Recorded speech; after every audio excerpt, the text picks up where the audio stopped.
Good morning.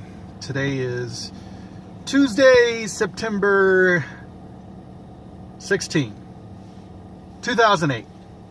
Fall. We're starting to get a little chilly here in Southern California in the mornings. I'm looking at my dash temperature and it's reading 53 degrees. Not too bad. So today I wanted to talk about a question that one of you had asked, and that was regarding how an INTJ reacts to an ENFP's depth of emotional range. You know, what is it that we feel with regard to that emotional depth? And to be honest with you, I really had a hard time thinking about this one.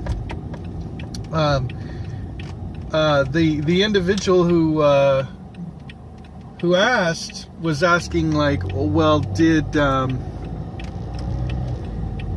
are you amused by our emotions? Are you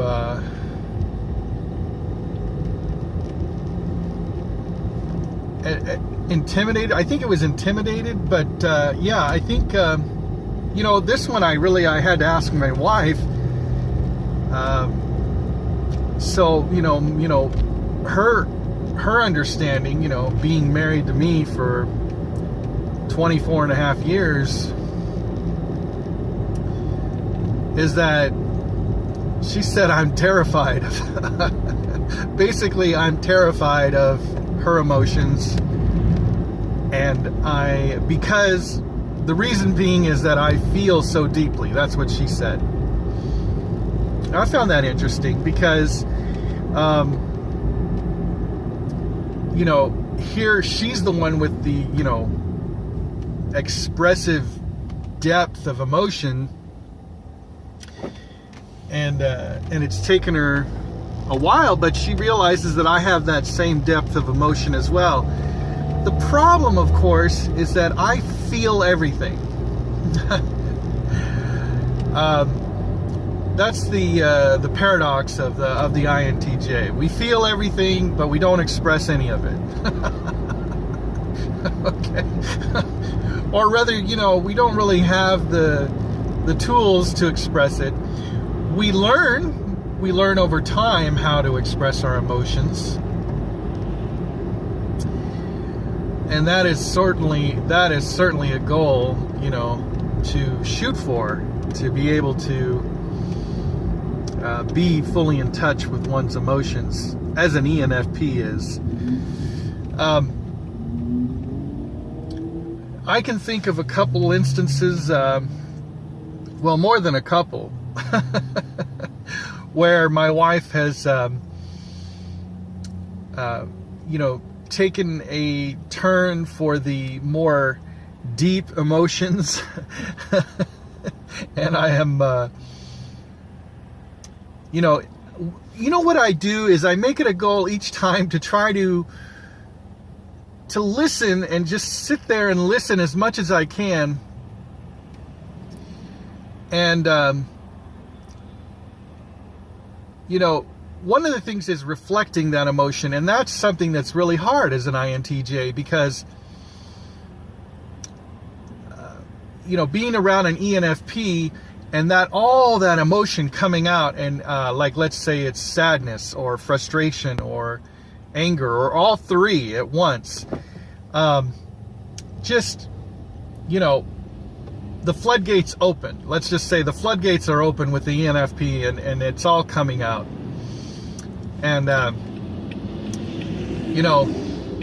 most of the time, if I have the choice, I'm going to walk away.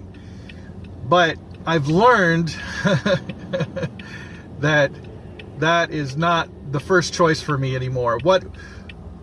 In reality, what I learn is that it's okay for her to have all these emotions, and it's okay for me not to fully express those emotions with her. So what I'm trying to do is is reflect a little bit more, of course I have to think about it, like, oh, should I respond to this? Is this a rhetorical question or is this just anger?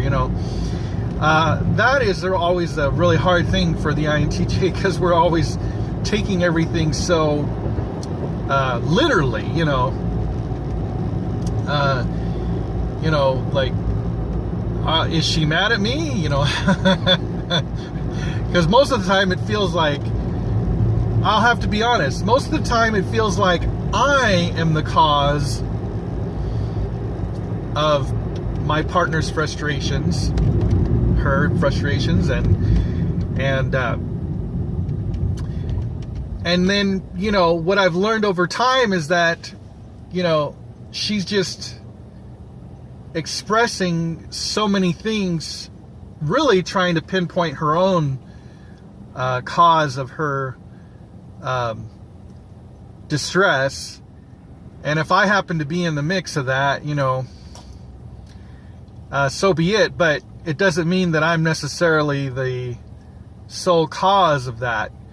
In fact, a lot of times she just needs to, vent and wants me to, just hold her or just listen, attentively, and not be distracted by other things, and just give her my full attention. And that can be a very hard thing for an INTJ, but we can learn to do that over time. We can develop those skills. And so, yeah, number one, basically terror. Okay, this is the INTJ. Oh my, inside, oh my gosh, I can't handle this right now. I cannot deal with all this emotional distress. I need to let this individual, deal with these things, come to their own peace, and then I will come back into the situation once they've calmed down. And that's the majority of the INTJ. So anyway, I don't know what else to say about that, but that's the honest truth. I'm going to leave it at that. I'm going to say God bless everyone. Keep seeking truth.